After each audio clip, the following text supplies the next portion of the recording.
The Johnson Wax Program with Fibber McGee and Molly.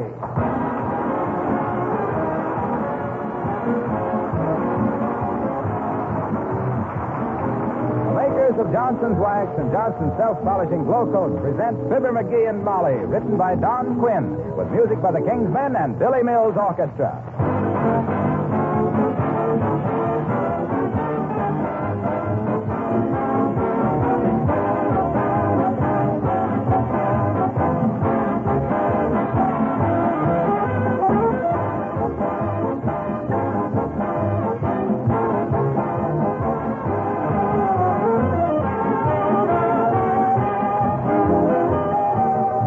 A brave man these days who will make a prediction. But I'd be willing to bet that within the next few days we receive a good many letters from listeners making the same suggestion about how to take better care of shoes. And though I've mentioned it to you before, I think it's very timely to remind you again that genuine Johnson's Wax, either paste or liquid, is a wonderful protection for shoes, boots, luggage, and all things made of leather. It keeps the leather soft and pliable, moisture-resistant, makes it wear longer, resists scuffing, and, of course, greatly improves its appearance. Keep some Johnson's Wax handy for use as a shoe polish. All the members of your family will have use for it. This is just one of many uses for genuine Johnson's Wax, besides its major uses for protecting floors, furniture, and woodwork. Wax is a real help in the battle of conservation, and its cost is negligible.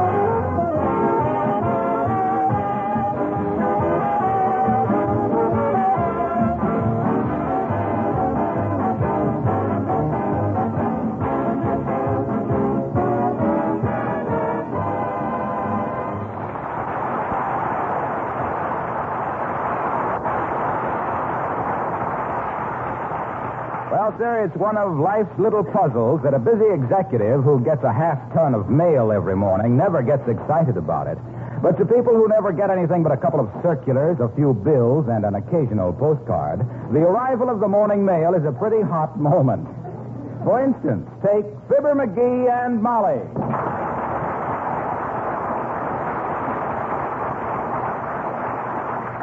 I wish that mailman would get here. He's 10 minutes late this morning. Oh, take it easy, dearie. The way you watch for the mailman every morning, anybody'd think you were selling hay for the Pony Express. Well, gee whiz. You never know what you'll get in the mail. You remember I got an important letter last week. What was that? Well, it was confidential, but you'll remember I showed you the return address on the envelope from the White House. Yes. And I saw it on your dresser later. It was from the White House Hamburger Hut at 14th and Oak Street. And they said thank you for your patronage, but from now on they weren't open on Tuesdays. What are you doing reading my mail anyway? Well, it was addressed to Mr. and Mrs. Fibber McGee. I'm Mrs. McGee. Remember? I was the girl in the white dress you married with. Okay. Mailman ain't got any right to be so late. I got a good mind to report him to Jim Farley. Why not? And if that doesn't get results, go right over his head to the president, Grover Cleveland. You're kidding, but I'm serious. I'm a busy man, and when my morning mail is delayed... Busy doing what? Well, how do I know what I'm doing till I get my mail? That's the very point I'm trying to make. Hot dog. There he is now. There's the mailman. Sure. A circular from the Bijou Theater and 2 blotters from some real estate agent. I can hardly wait. Open the door, McGee. Now, look here, Bud. If you can't get the mail here on time... Oh, excuse me, sis. I thought you were the mailman. I am the mailman. Heavenly days. A lady mailman. Gee. Say, I hope Mr. Underwood isn't ill. No, madam. Mr. Underwood is now in the Army. I will bring your mail for the duration. Well, what do you know? One of these days, this country's going to have just 2 classes of people, soldiers and women.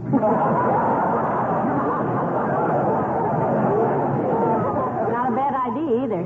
Anything for us this morning, mailman? Or postwoman? Dearie? Here it is, Mrs. McGee. You are Mrs. McGee, I presume. Oh, you caught me red-handed with my wedding ring on. How do you like being a mailman, sis, as far as you've gone? I like it. Except for the dogs. Yes, I imagine your feet do get a little tired by the end. By dogs, I mean dogs. Canines. Big ones, little ones, medium ones, loud ones, quiet ones, white ones, black ones, tan ones. And they all snap at me. What is there about me that makes dogs want to bite me? Gee, I don't know, sis, but I bet if I was a dog... McGee.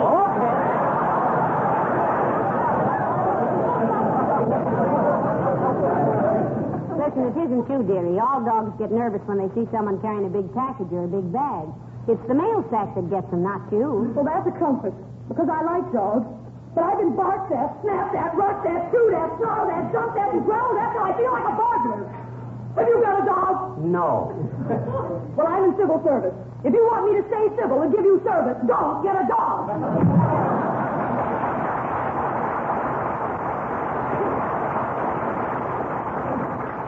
I wonder what the official title of a lady mailman is. Baguette? The poor girl. I suppose she'll get used to it, though, or the dogs will get to know her better. I'm going to miss old Underwood, though, the regular mailman. He didn't smoke. Maybe this girl doesn't smoke either. I know, but who's going to give her cigars for Christmas that she can give me? What's in the mail? Here. Here's an ad from the Wistful Vista Physical Culture Saloon. That's salon. Same thing. Bending elbows with a bunch of dumbbells. What are they advertising? Course of 20 lessons starting February 22nd. You can't buy tires and shoes are rationed. Let us teach you to walk on your hands. Is there any other mail as important as that? No. Hey. What? That dumb mail girl left a letter here by mistake. Anybody in this neighborhood named Householder? No, I don't think. Let me see that letter. Oh, this says Householder 79 Wistful Vista. I know, but we don't know anybody by that name. And Why, you silly, it means whoever lives here. The people who hold the house. Oh, well, don't open it. Just forward it to the FHA. No, it means us, dearie. It's a government circular. Let me see it. Uncle Sam wants workers with special skills. If you are a tack welder, flanging press operator, plate hanger, mixer operator of explosives, or outside machinist, or are skilled in any similar work, please report to your nearest United States Employment Service office now. Wow. What on earth is a tack welder? Personally, if I break a tack, I just throw it away. Probably nobody knows what a tack welder is but another tack welder. Fact remains that the government needs them in war production. You hear anything about this on the radio? Our radio's out of order, dearie. They're sending a man over to fix it sometime today. They said that they'd... Come in. Hello there, kids. Want to see something pretty? Oh, hi, old-timer. What you got? Looky. For a gal. Heavenly days, a diamond ring. Why, it's beautiful. Yeah, that's terrific, old-timer. But what makes it look so yellow? That's what I asked the fellow in the pawn shop, Johnny. He says that's on account of there's so many carrots in it.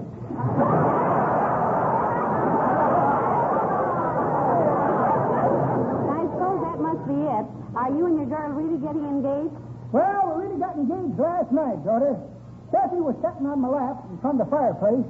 We had the lights turned down kind of low, and I says, Bessie, I says, and she says, yes, Whitley. Who's Whitley? That's me, Johnny. Anyway, that's what I told her my name was. I call her Olga. I thought her name was Bessie. Well, it is. Olga's a kind of a nickname I started. But why do you tell her your name was Whitley? Well, if you're going to be nosy about it, Johnny, the only engagement ring I could afford was in this here pawn shop and had an inscription into it that says, to Olga from Whitley. Well, just wanted you to see the ring. I'll invite you to the wedding, kids.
I still don't know how you're going to find any plate hangers or tack welders or outside machinists for the government if you don't even know what they are, McGee. Shucks, I don't have to know what they are.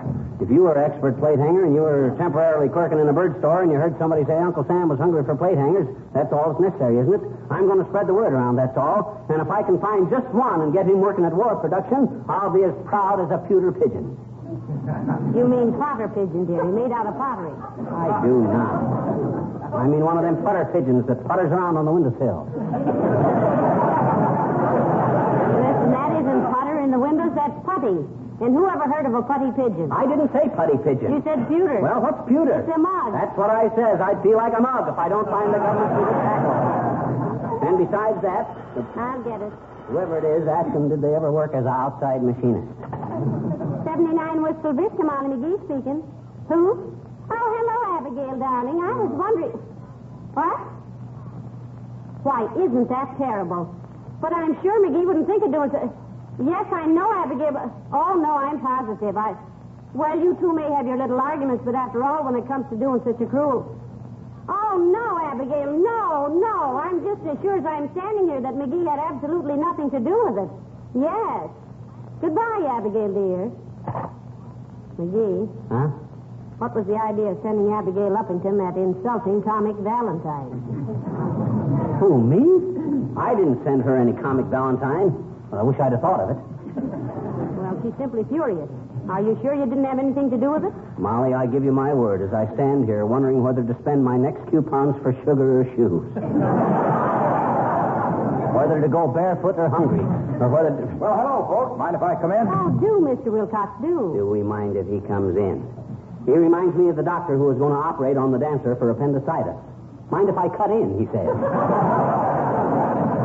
Hey, Harlow. Yeah? You ever do any tack welding or plate hanging?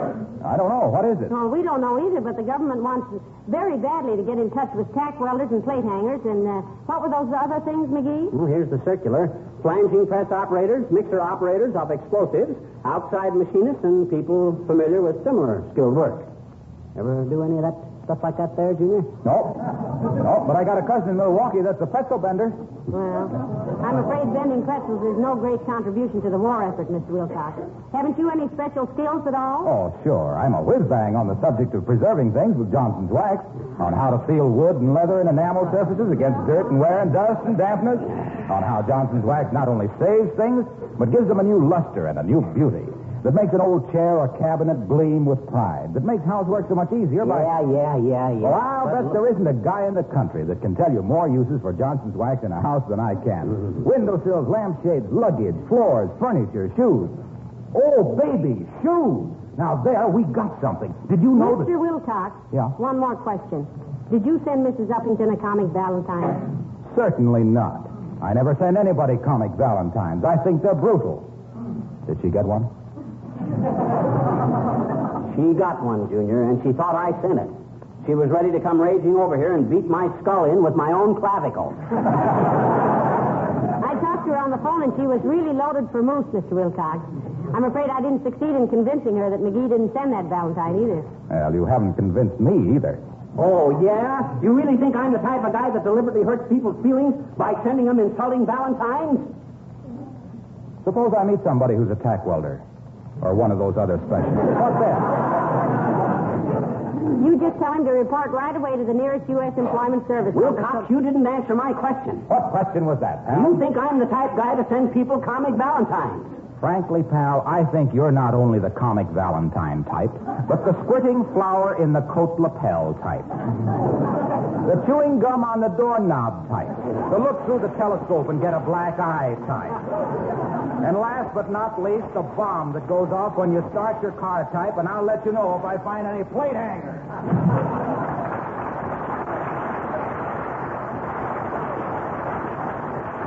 Well, Mr. Wilcox has a very low opinion of your wit and humor, McGee. Imagine that. And me that hasn't had a buttonhole flower that squirts water for years.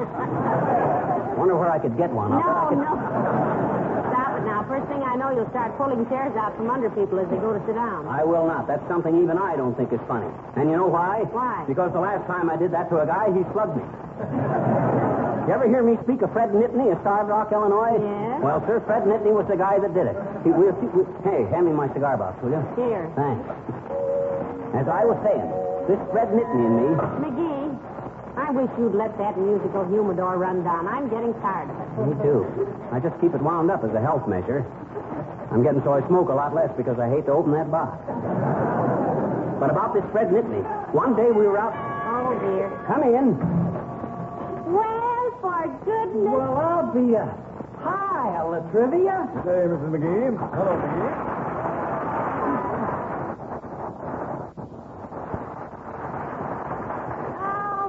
Isn't this nice? Mayor Latrivia. Thank you, Mrs. McGee. But it isn't Mayor Latrivia anymore, you know. It's just plain Coast Guardsman Latrivia. Oh, you certainly look wonderful in your sailor suit. Molly, please, not sailor suit. That sounds sissy. They call them costumes. We call them no such thing, McGee. They're uniforms. Oh, yeah, uniform. My goodness, they just take wonderful care of you. You look simply grand. Well, I feel fine, Mrs. McGee. I'm on leave with a bunch of Coast Guardsmen who've just completed a course in Japanese anatomy at Guadalcanal. Oh, what do you know about that? Took off a little weight, didn't you, Latrivia? Oh, I've taken it off in some places and added it in others, McGee. I have 2 inches more around the chest and 3 inches less around... Won't you sit down, Mr. Latrivia? Thank you. Well, now tell us all about it. How are they feeding you? Splendidly, Mrs. McGee. I hope you and McGee can come and visit our base one of these days. Southern Section Training Base at San Clemente, California. We're very proud of it. Our commanding officer, Lieutenant Howard Chebley, is really turning out sailors there. Think you can pay us a visit? I'd love to, wouldn't you, McGee? Sure. The fact is, Latrivia, I might be getting down that way myself now, any day now, myself. Being a government man myself, I have... You, a government man? Tell Mr. Latrivia all about your government work, McGee, and loud, because it's news to me, too. What do you mean, news to you? I'll tell you how it is, Latrivia. The government notified me just today by mail that they want me to locate a lot of tack welders for them. Of course, you know what a tack welder is, of course. Well, certainly. What? You do? Why, yes, don't you? Well, no. The government didn't ask me to train them. All I got to do is find them.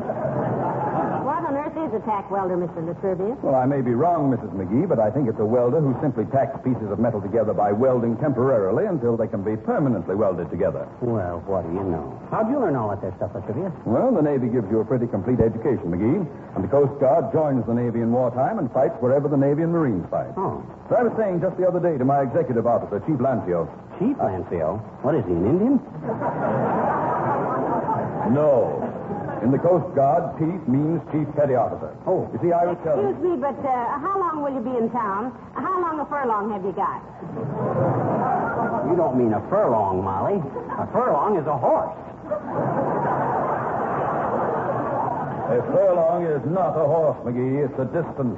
Oh, you mean furlong is quite a ways, like a fur piece. I tell you, a furlong is a horse. You've seen it on racing programs. This race is for 7 furlongs. That means there's 7 horses in the race. Oh, don't be ridiculous, McGee. A furlong is 220 yards or 1/8 of a mile. A likely story.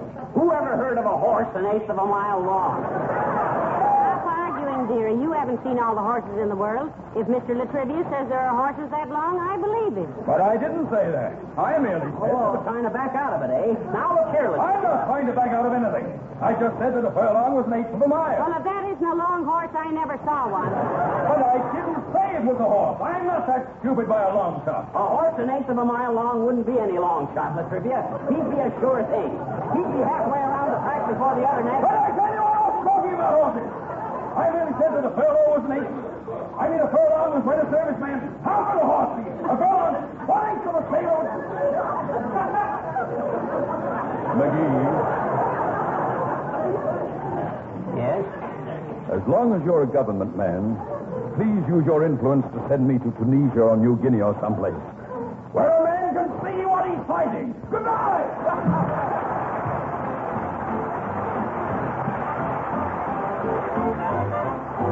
The King's Men sing Till the Fruit is Gone. Have you heard the tune? Well, the fluter of the town of Ballymook, oh, the times are going hard with him. In fact, the man was broke, so he just sent out a notice to his neighbors, one and all, and how he'd like a company that in and out of all. When he wrote to the people, he was careful to suggest to them that if they found a hat of his convenient to the door, well, the more they put in whenever he requested them, the better would the music be for bothering the floor. With a toot of the flute and a twiddle of the fiddle, oh, hopping in the middle like a heron on the griddle, oh, up, down, hands around, crossing to the wall, oh, hadn't we the gaiety, it filled the flute ball. Little Mickey Mulligan says he'll show you how. The pretty widow Cappity got up and took your bow. I can dance it off the floor to she as sure as she was born. If you'll only make the piper play the hair within the corn. So Bill tootled up to the best of his ability. The lady and the gentleman began to do the share of face. Mickey Mulligan, tis you that has agility. You got the widow Cappity, you're jumping like a hare with the toot of the flute and the fiddle of the fiddle. Oh, hopping in the middle like a heron on the griddle. Up, down, hands around, across and to the wall. Oh, hands with the gaiety, and fill the fluted ball. By and by then, till the fluter tipped away to little crooked Pat. Well, I think it's nearly time to see for passing round the hat. So Paddy passed the coffee round and looking mighty cute. Says you got to pay the piper. Sure, you got to pay the piper. Yes, you got to pay the piper when he tootles on the flute. So all joined in with the greatest joviality, digging in their pockets with the jingle mighty sweet. Jigs were danced of the very finest quality. Mickey and the widow danced the others off their feet. With the toot of the flute and the fiddle on the fiddle, oh, hopping in the middle like a heron on the griddle. Up, down, hands around, across and to the wall. Oh, hands free the gaiety, the gaiety, the gaiety. Hands free the gaiety, and fill the fluter's ball.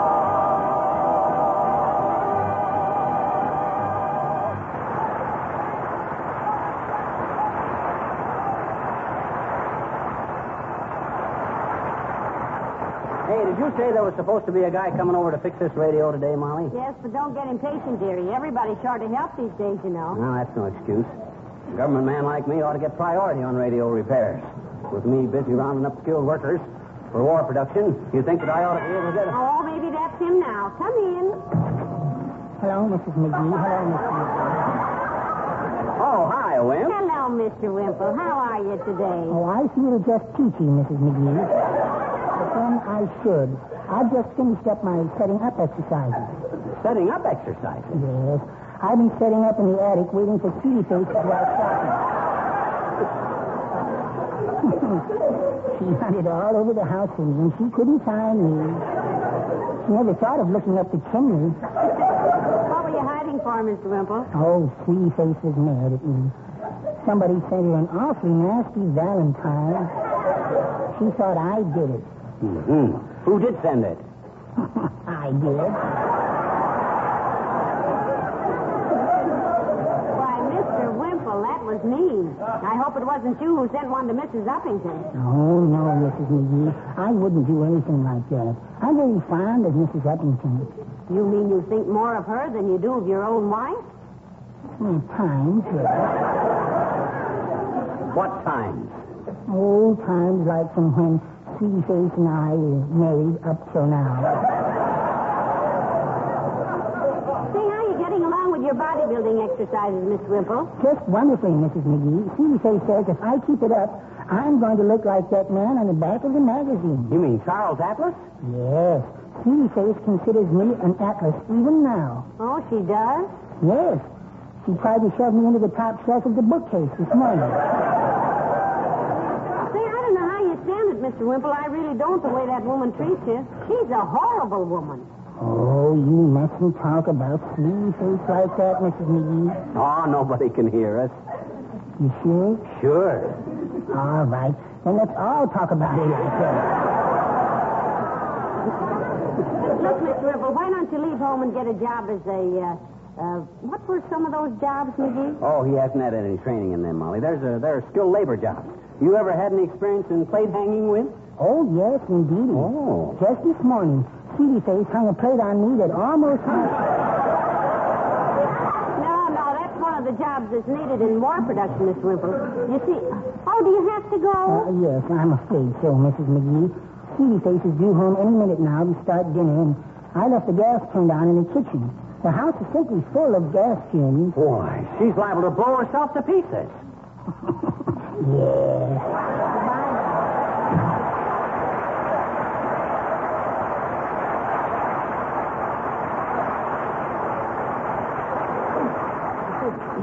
You know, McGee, Huh? sometimes I think that Wallace and Sweetie Base aren't happy together. Oh, that's just your imagination. If I ever saw two perfectly mated people, Oh, dear. Come in. You people call for a radio repairman? Oh, yeah, right in here, bud. Now, here's the radio right here, sir. I turned it on yesterday and nothing happened. And I do hate to miss Vic and Sade if I can possibly hear Oh, there's nothing serious wrong, lady. Ah, there you are. It's working now. $2, please. $2. Well, that's fast work. Well, here you are, bud. You must be an expert radio man. You've been doing this stuff long? Oh, no. I'm just helping out my brother-in-law. I see. I always worked as a tack welder myself, but my brother-in-law got sick a year or so ago, and I've been helping him out ever since. He don't need me now, but I just go along and... what was the matter with the radio in case it happens again? Oh, well, in case it happens again, lady, stick the plug back in the wall socket. Call me anytime.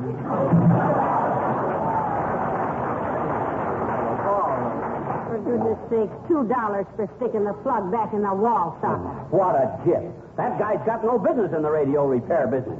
He ought to go back to his tack welding work. Did I say tack welding? Hey, he's a tack welder. He's one of those guys. One side, Molly. Hey, Bob, come back here. I'm just trying to want you. Hey, tack welder. Hey,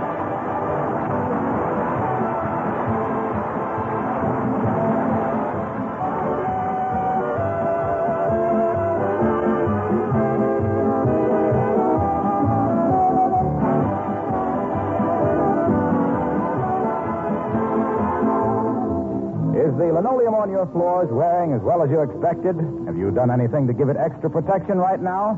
Do you realize that you can make linoleum actually wear 6 to 10 times longer by protecting it regularly with Johnson's self-polishing Glow Coat? If your program for taking better care of the things you have doesn't include Glow Coat on your linoleum floors, you're missing an important and a very easy way to practice conservation. Self-polishing Glow Coat takes very little work because it polishes itself without rubbing or buffing. You simply apply and let dry. It protects linoleum surfaces against wear of all kinds, against minor scratches, scuffing, and color fading. Glow Coat makes floor surfaces sparkle with beauty. And that's important, too, because it makes your kitchen a pleasanter room to work in.